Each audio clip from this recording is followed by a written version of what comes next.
Welcome to yet another episode of Season 5. I think we're on episode 3 already. Season 5 is flying by. It's nuts really how long this podcast's been going. Today we have someone I've been looking forward to having on. I met him a few months ago. He's a character, he's exceptionally tall, and he's got a very cool business. So Max, welcome to the show. Not as cool as you, Steve, but thanks for having me. So for our audience, I like everyone to introduce themselves because then I don't get it wrong. Tell everyone about Upworth. Tell us what you do. Well, we can get it wrong too, right? We'll do a short one, then we'll take the questions. So Max, indeed, you cannot see it here, but I'm actually 2'7", so it's like 6.9 feet. So is it 6'9"? Are you 6'9"? That's why you forced me to see tonight. 6'9"? Yes, correct. Oh, Yeah. So statistically, one occurrence out of 30 million people at the global scale. So it's already an exceptional podcast for today. I was talking about you earlier, and I said you were 6'7". I did not realise you were 6'9". Yeah, pushing the boundaries every day. So for everyone else's camera trick, he's actually sitting about 5 feet back there. That's why that's what you had me sit, especially on these low shares, but it's fine. 6'9", wow, that's astounding. Anyway, that's not what we're here to talk about. Exactly, right? That's not the most important. The most important, at least for me, it's Upworth. Yes. Right? It's a company that we've launched that is now live. What do? We help every day Australians to manage their finances better, their personal finances better, for free on our platform. For free? For free. So This is going to be a problem long term, I feel. Well, so that's why I want to, maybe introduce you on what's your business model. Yeah. So we have this free platform for people where they can connect all of their assets and liabilities in one place to manage their money. From there, we are leveraging the open banking regime to connect to connect to all the assets, the sources of wealth of Australians. And then we can, so that's the tracking part. They have an understanding of where do they stand, what is their financial situation, and where to go from there, right? So this is free. Obviously, in the future, we are planning to add some extra cool features that will come, in a premium subscription model. So that will be, a source of revenue. And then another part is we match people and based on their specific data, with the right financial product for them. Okay, cool. And we start with, mortgage. So we are certified mortgage brokers in Australia as well. Number one thing for Australians, right? Exactly, right? So actually, properties are 56% of the assets of Australian households. Wow, 56, that's wild. And in terms of liability, it's even more, right? The mortgage is 90% of the Australian households' liabilities. So that's why we decided to start, by obviously the bigger piece, but then the idea later is to add other financial products. Because this approach really enables us to make a difference for Australians, because once they have created the Upworth profile, they can we don't sell this data to anyone, any third party. We only use this data to bring value to the users with their own consent. Yeah. And so one of the use of it, obviously, if we take the example of mortgage, is that we use this data to match them with the right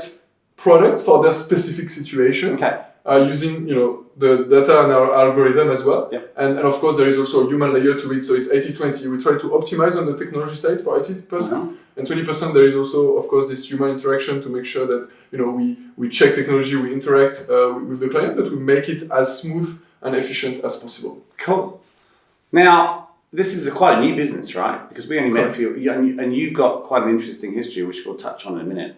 You've also just won a pitch competition last week, right? So you're on fire right now. But how long you've actually been trading, and how long has this idea been in your head? Well, on fire, it has been for around 30 years that I've been on fire. So that was not a question. That's a great answer. I was actually born at 7 months, so I was impatient from the start. Yeah, I know, I'm told, but I was the very... Well, I was going to say, there's probably no room. I was just too impatient to get out there and start entrepreneur. So 8 weeks premature, that's a long time. Yeah, it's a long time. I was very small, but then I caught up. You did catch up, yeah. Yeah. So, but to answer your question, look, my co-founder, so we are 3 co-founders, and my co-founder and I met in university 13 years ago, so in a sense, the story of Upworth started 13 years ago. Yeah. Then we were, in our own space. He has worked a lot in McKinsey in Sydney as an engagement manager, as well as in Quantum Black, the AI branch of McKinsey. I've been doing other things, also in strategy consulting, and I've been managing startups in APAC for the last 4 years before launching Upworth. So I was MD basically of scale-ups, Series B startups, in different markets, notably in Malaysia and Indonesia. The next step for me was to launch something. So it was also something we were thinking about for some time, and then catching up with Alex and we realized we are at the same part of our journey. We really want to make a difference, and we obviously were thinking about what's the angle, what is the gap in the market, what is the need that we saw in Australia. And obviously my co-founder also had a lot of experience working for the financial service industry in Australia. So that's also the angle that brought us to Upworth, like identifying also as people that have been around, living in different countries, coming from France and having been in the US as well. So we learned about a lot of companies and startups that have been pretty successful in those markets. And we realized that in Australia there was not this solution, this one-stop shop for personal finance. And so we are like, okay, that's actually a major value that we can bring in Australia because of this gap. And so we started working on it. Beginning of 23, first on the side of our respective businesses. And then we started full-time last May. It went quite fast. We launched our product in November. So it has been live since then. I remember that. That was a big news, right? It was big news. And so now this year is all about really empowering as many Australians as possible into managing their finances better on Upworth, and also obviously matching them with the right financial products so they don't miss on the property investment opportunities, especially this year, which is a very interesting year after the rates went up in 2023. And 2024, we begin to see even the banks betting on a decrease of the interest rates, right? Because they've started to put their fixed rates down, right? So they are betting future changes in the right direction, which will potentially bring a lot of people more in the market, which should have a very an impact on the prices of property. So basically, the best moment to come in theory, right, is to come in the market before there is a significant drop in interest rate, which bring everyone in the market and bring the prices up. So I think we are at the right time I think so. With the right approach. I think that's one of the reasons why the jury of Fish Branders event last week gave us the prize for the fintech pitch. Yeah, I also think that it's I think Australians are becoming far more aware of their finances because, I've lived here 25 years, as you know. Most of that time, it's been pretty easy here. There's been global recessions, but they haven't really impacted Australia. Whereas this last sort of, 18 months, maybe 24 months, it's been tough, right? We've had the cost of living going up, we've had the interest rates going up, we've had energy going up, everything's been going up, employment's been going down. So for the first time, I think Australians have actually felt pain. And I think what that's done is, and of course there was the aftermath of COVID, which just terrified everybody. And I think those two events combined have made everybody go, you know what? We probably need to take a little bit more responsibility. We can't just buy a house, assume it's going to go up and everything's going to be sweet, we'll retire. So there's a lot more awareness. And I think obviously fintechs have gone nuts in Australia and it's been very popular as it has globally. But I also think people are much more trusting of those than they are of perhaps the traditional banking products, because they feel like, and they feel like they have more control as opposed to just some guy telling them this is what they should do and them doing it. So I think there's a lot more ownership. So I think your timing is great in that respect. Mm-hmm. I think it's awesome. And I think also having a founder like the three of you actually is really interesting. You've worked with some pretty high profile startups in your previous life, and you've got this, as you talked about Alex, with this McKinsey background, this isn't just a couple of guys who lost their job in a recession and decided to have a crack. You have the pedigree, you have the understanding of what it takes to build a startup. And, I see that a lot with founders who don't. So tell me, how did you end up, you talked about the startups you worked with and you worked overseas and you left France. How did you end up getting into startups? And give us some stories of some of the stuff that you've seen that perhaps has been pivotal in your learnings so far, because you've been in a few. Yeah, a lot of learnings. There's always a lot of learnings. Episodes, but no, look, I think it's pretty interesting because I actually came from as far as you could from startups initially. My initial degree was actually Sciences Po in France, the number two in the world in terms of political science, social sciences in the QS ranking, and so that's where I met also my co-founder 13 years ago. And so I think it was, in a sense, there was a relationship with the startup world because it was a generalist formation where we were studying economics, law, history, sociology, political science. So we were really open to many subjects. and not so much on an angle of very, very deep research, but more trying to quickly understand different subjects and think like an economist, think like a lawyer. Yeah. So more the methodology of thinking, which obviously helped us later in our career when we were doing strategic consulting. But I think helps a lot in startup. Because when you are a startup founder, or actually I think a business leader in general, you always have to jump between many different areas in your business, whether it's like marketing, operations, sales, tech, but also think like other people, whether it's your customers, whether it's your investors, your partners, so your employees. So I think that helped a lot. And in this initial school that I did, so it was more towards like orientated toward the public sector, right? Mm-hmm. But then I realized, so I did some experiences in the public sector abroad, and I realized, okay, I like that this being in new markets, understanding new markets, but not so much the public sector part that was a little slow, which is potentially like the most different from startups, right? Yeah. But then I had the chance to attend like actually a job fair there. And there was a stand from Rocket Internet. Yes. So this German startup incubator. And they're brutal, right? Rocket's brutal. They are pretty efficient indeed. Efficient is the right word. I think you're brutal, you can say efficient. Well, I think at the early days, there were crazy stories at the very early days. Well, like the Samuel brothers, they were making people sign the contracts with their own blood and things like that. But that was really the early days. Honestly, they were brutal when they came. They looked obviously iconic and scary. And I remember those days when they first arrived in Australia, and it was wild. It was crazy. It was like nuts. It was the nuttiest thing I've ever seen. But they have adjusted throughout their journey, obviously, because they became massive across like Africa, Asia, Latin America, in APAC as well, like in Australia, right?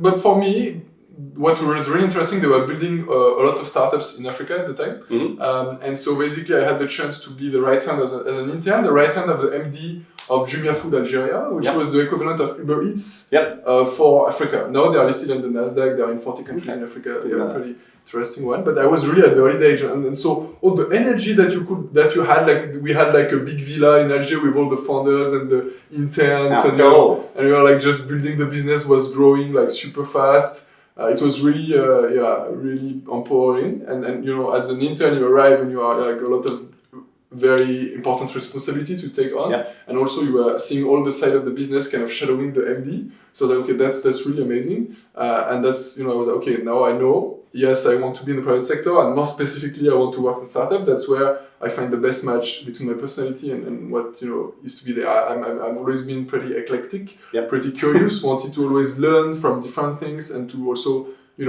not only learn, but also implement and apply and see the impact of what you learn in the world, right? Being able to test and get the feedback from the real world is really energizing. So that's from there. And I realized like many of the people that were in management position in these Rocket Internet startups had background in private equity and in strategic consulting. So guess what? Hey, presto! That's if you want to go somewhere, ask people that are coming back from there. Right? Yeah. So that's what I did. Like I did an MBA between Singapore and Seoul. Yeah. And then I did an internship in private equity, mid-cap in West Africa actually. Okay. And then upon graduation, I joined Roland Berger and Strategy as a strategy consultant. That was in Morocco. Some pretty coal places you've lived. Yeah, I mean, these are places that are not like other places. Like it's not like no place is like other places, right? Well, you know what I mean. But there's a lot of Western cities that you would say are relatively similar. Like there's a lot of cities in the US, the UK, Europe you could go to. Yes, there's differences, but they're kind of the same. Mm-hmm. Places like Morocco, Africa, these are not the same. These are very, very different places. Yeah. I mean, obviously, there are so many things to learn from each place, and I agree with you. It's different cultures, different languages, and so it was super. Empowering for me, definitely. But there are always links as well, right? Typically, both in Ivory Coast and Morocco, they also speak French, for instance. Yes, well, I figured. They have all the Art Deco architecture from the 19th century, so you also have, even at the architectural level, some similarities. But obviously, so much to learn. But my end goal was to come back, right, in the startup and the Rocket Internet ecosystem was one that I knew. So I was always scanning for opportunities to come back in this space that I loved. Yeah. And so I got the opportunity to join a Series B startup in Malaysia, which was Zen Rooms, which was basically hospitality tech. helping hotels with property management systems, sales system as well to optimize their yield online, just like the airlines, they're still going, right? Sorry? They're still going, aren't they? So the thing is, but back then we had also, actually we had our own hotels as well that we were running as a chain. So we had a lot of business, but centered around online travel agencies, system for managing hotels, as well as our own hotels and Airbnb operators. But obviously it was growing very fast. I was pretty happy of my job. But only for so long. Then COVID happened. Yes. And that was absolutely, nobody would have thought this kind of thing could happen. Disastrous. From one day to the next, you lose all your revenue, all your clients. The people are shutting down their hotel. They don't know where they're opening again. So obviously we had to do a lot of, that's the book of Andresin Horowitz, The Hard Things About Hard Things. It's a great book. I have read that book twice. Yeah, exactly. And I also, really like it. So, but was tough. But basically the company got bought by acquired by a South Korean unicorn. Okay. And now they are just doing the software piece, like the B2B SaaS piece, and all the other businesses were shut down basically. So that's how I got into startup. It's a crazy journey. I remember when you first told me it. I find it fascinating. So why Australia? I mean, I know you identified there's a gap here. I understand that, but that gap probably also exists in other countries. You've lived all over the world. And there's a lot of French here at the moment. I don't know if there seems to be a lot of French founders here at the moment. That's coming from a British. I know. There are not so many British in Australia, right? No, hardly any. But no, I think recently I've just met a lot of French new founders. It just seems to be a bit of a gluttony. But why Australia? Why did you choose Australia? I mean, first of all, yes, but there have been French people in Australia since the very beginning. I was recently at we're not going to get into English French thing. At La Pérouse, the French explorer arrived in 1788 in the Botany Bay. 1 week after the British that 1 week that makes but what happened, they were getting along very well actually. They stayed for 6 weeks, great relationships between the two, but then the French boats went to continue their exploration in the Pacific and basically got into a shipwreck, and then they never came back, I guess. But there is still a very cool museum in La Pérouse. But anyway, I'm not going to speak about that. But your question about... you can if you want. I think a lot of people would like to know Well, actually, it's a subject that maybe, you might think of for some of your podcasts. I find it fascinating that I've always loved the part of history around explorations and all the, European shipping around the world. And it was pretty much looking a lot like startup. I was going to say, it's a similar thing. One of the most inspiring startupper ever, I think, is Magellan. Is this Portuguese guy that got VC funding from the Spain state VC to go and do the first circumnavigation of the world. And the type of problems he faced fundraising, and the type of problems he found on the way of like pivot and all that. Getting people for no money to come work. And how resilience is the number one thing. Look, the reason why he went all the way is because he thought he knew where was the passage across, from the Atlantic to the Pacific Ocean in South America. And he ended up being totally wrong by many weeks of travel. Yeah. And then he was there, and because he thought he was right, he kept pushing, and then he was okay, I may be wrong, but I'm not too wrong, let's keep pushing, up to the point he actually managed to find the real passage, right? So pivot, it's very similar, right? It's very similar. And the difference between him and the previous one is the previous one were not resilient enough to go that far to the point of no return, because obviously once he was there in the southern Chile, can't go back. Yeah. So I think there are a lot of similarities. But your question around why Australia, right? But you already got part of the question. I think Australia is definitely a fascinating country and fascinating market. You were saying that all the Western cities look alike. I understand your point, and to some extent, but Sydney is like no other city, right? True. I don't know many cities in the world, and I've been to many that are as inspiring and dynamic and beautiful, to be honest, as Sydney. But look, the reason why, first of all, my co-founder is Australian, is based here, and so we decided to focus on the Australian market.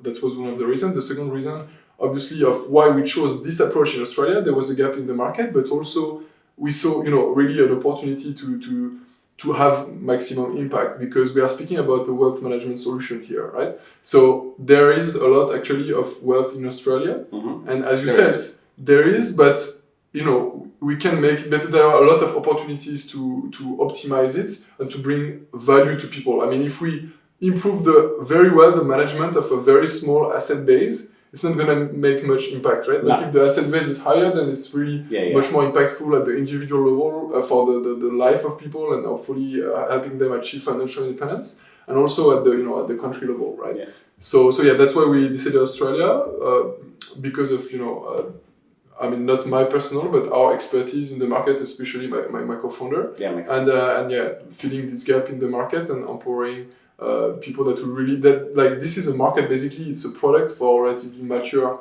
market like Australia, as you said, people that have like a certain appetite for making a change in their financial life and that have the means to actually make it happen, Indonesia or some like more emerging markets. I think we would bring less impact on this side. Yeah, that's fair. Okay, so where now for Upworth? Where what's your focus right now? Yeah, look, I mean, our product is live. We are really focusing on the next 12 months to grow the user base, to empower as many Australians to manage their finances from Upworth, and also to match them with the right financial products. So for us, it's about the growth of the user base and growth of our commercial financial products. And within this 12 months, we want to, more towards the end of this 12 months, basically raise a seed round. So we did a pre-seed 1 million AUD pre-seed, pre-seed because pre-product, right? So we raised really based on the team and pitch decks, and we managed to now live the product. We want to have decent numbers in terms of traction to be in a good position to talk with venture capitalists to support us in the next step of the journey. So how are you acquiring customers now? Well, so look, I think we are a B2C. Which is tough, right? It's expensive. B2C is expensive. Yeah, obviously, that's the thing, right? You need to be, and that's why, you need to be innovative and different. Otherwise, indeed, it's very expensive. The goal is not to go on Meta and to just try to outcompete CBA on mortgage ads, right? That's gonna work. So that's why we focus really on value and innovative value. I mean, our platform, we are the only one in Australia to provide this value to people, and we provide it for free. Yeah. So that's the first one. I think it's product-led growth, right? We share their product that is really changing people's life and bringing value. And then there is this kind of viral people sharing with their friends and this kind of things. And so that's why from the beginning, having a very good product from the start, even though it's an MVP, should be you should check it out. It's a pretty sophisticated product that's really already doing a lot of things that, nobody else is doing in the market in Australia. Yeah. So I think that the first one. Second one, of course, even though it's a B2C, we try to do partnerships. We've have a B2B2C approach as well, right? Partnering with corporates in terms of financial wellness for their employees. So we typically go out there, present to their employees a solution that is free, that people can use to manage their finance. And actually, corporates like it because it's they have an interest in having financially literate employees, so that they manage their money better and they are less stressed about everything, getting out of money at the end of the month, and that has an impact on everything, including mental health and this kind of things, which obviously once you have a good mental health, you are going to perform much better at work. The idea. Right? Yeah, so that's the idea. So that's one of the angles as well. And we want also, as you heard, right, we are really passionate about empowering people and financial literacy. Our product is really a tool that helps people to make the most of what they have and, prepare their financial journey ahead.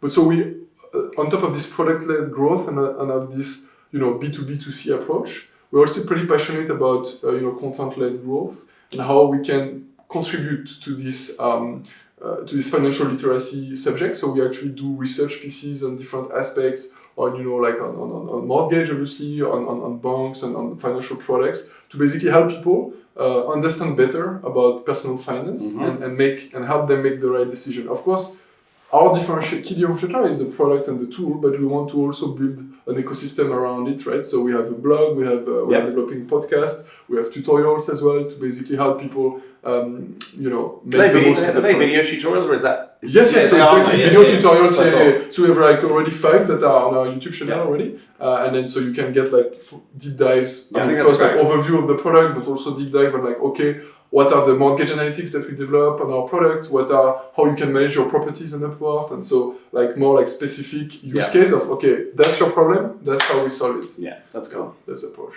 So you're going to grow this year. You're going to grow in terms of that, and I think people are going to be interested and want to work. People love fintechs, and I think they love fintechs that actually have an impact on people's lives, but rather than B2B fintechs.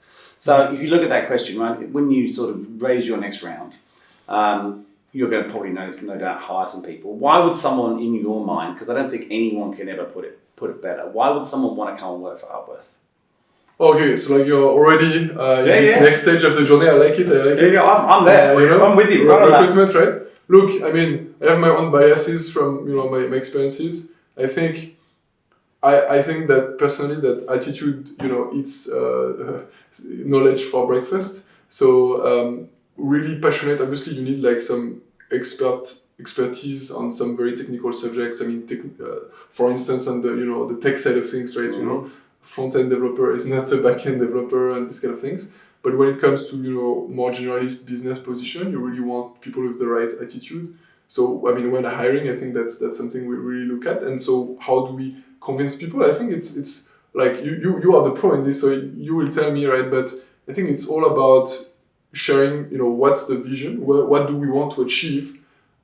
Because people, yes, I think to have the maximum motivation from myself, but actually from others as well. When you manage teams, I was managing up to 400 people in my last venture in Indonesia. It's about having a clear understanding of the vision or where we want to get as a team, and being compelling on this vision, and also obviously on the day-to-day as well. So it's a balance between the two, right? A clear vision that is exciting, that is empowering, and that is really making the difference in people's life. And on the other side, and that's one of the advantages of B2B, I'm not gonna lie, when you're like very specialized B2C, right, versus B2B, like it's sometimes harder for people to really connect with the brand in the same way, right? But then, and the second one is like, okay, in the day-to-day, how do you create the best possible environment for people to thrive and to enjoy themselves as well, right? So obviously it's about taking the right people for the right job, and making sure that, I think my role as co-founder, just like my role as MD before, it's really as a coach, and then I see really myself as my leadership style, right, is about coaching and helping people grow. And if I'm delivering on that, then they will delivering and helping me. I think it's like basically reciprocity, and how can I make these people much better? How can I make these people grow? And if I make them much better, they will achieve for the business. 100%. So that's what I look, people that have the attitude, obviously people that have interest for, financial literacy, the fintech sector, as you said, I think, that would help to convince them on the vision and on the passion. And then also like being, really listening, having, active listening leadership style of really trying to understand, okay, based on that, once I have the right person in the right place, how I can always be better at supporting them, empowering them, coaching them. And obviously for this kind of startup, and speaking of job roles, I think what's really important in startup is people that are really, obviously ambitious, driven, fast, but also that are open and that are there for the growth and the learning and the experience, and not to fit a rigid job description. No, that fixed mindset's not working. It doesn't work here. Like just go to a big corporate, maybe to us, right? But like in startups, you need to. Like, I don't care what's on the job description. You need to do a good one, of course, and work with the pros. But like, it's gonna change. Come on, like 1 month later. Your job descriptions. I don't think job descriptions. I really genuinely, and I'm quite strong-minded on this. Unlike everything else, I'm strong-minded on. Job descriptions, I think, to some degree, are almost futile in startups. Look, maybe when you're a Series D and you're actually having very, very specific, you've progressed to that point where you need specialists. Pre-seed, seed, Series A, maybe even trickling Series B, whatever you write in the job description, you're not going to be doing it in 3 weeks anyway. So really, if you want, and I say this to candidates, if candidates come to me and go, I can't, send me a job description, I don't want to talk about it until I see the job description. I'm like, well, you're not right for this company anyway. And they don't like that. They don't like that at all. But I do genuinely believe that. Yeah. So tell me, we talk about the mission and the vision and all that kind of stuff, and I do believe people have to buy into that. What is Upworth's vision? Where do you see it? What's the big audacious goal that you have up there? Well, I've not been so good at expressing it. I thought. Well, here's your chance. I hope it was, it was already quite ambitious to empower all Australians to manage their money better. But yeah, maybe I can be more, more specific. I guess I'm after is your idea that you are the number one platform for Australians? Is your idea that all the banks refer people to you? Is your idea? I mean, I don't know. Tell me. Oh, and do you want to be global? You know, is it just Australia? Yeah, I mean, you're right. Actually, it's starting from Australia, and obviously having this global ambition, I think, is important for us. But because people have international assets a lot more than they used to be. So then just to clarify, right now we are focusing on Australia, but we definitely empower Australians to connect. Like their assets abroad, and many of them it's already available in our product. Okay, cool. But inside of our vision, right? So it's really being the one-stop shop for personal finance, where people can track, plan, and grow their wealth all in one place. Nailed it. Right? See? Told you could nail it. It's better. Much better. You see what we've discovered today? Yeah. Max, thank you so much for coming on. I love this company. I love the name, by the way, as well. You know, names are bane of everyone's life, but yours is it. Not only is it quite cool, it's very obvious what it is as well. You know, I think that's cool, which is unusual, right? So well done on the name. But look, thank you so much for coming on. If people want to contact you, I'm sure we'll put some links in the chat below. Okay. And if anyone's interested in the funding, then obviously they can come to us or just reach out to you directly. But we'll promote this out as well when you start that raise. Are you starting that raise now, or is that coming? Well, we're already engaging with people, but the idea is to raise more toward the end of the year. At the end of the year. Okay, so what are we? We're in March, so a few more months. Awesome. Look, good luck in the next few months. I'm excited to see what happens. Likewise. And we'll get you back on the show once you've exploded. Let's do that. It might come sooner than what you think. You never know. Thanks very much for watching today, guys. Another cracking episode. Please don't forget to subscribe, and we'll see you next week.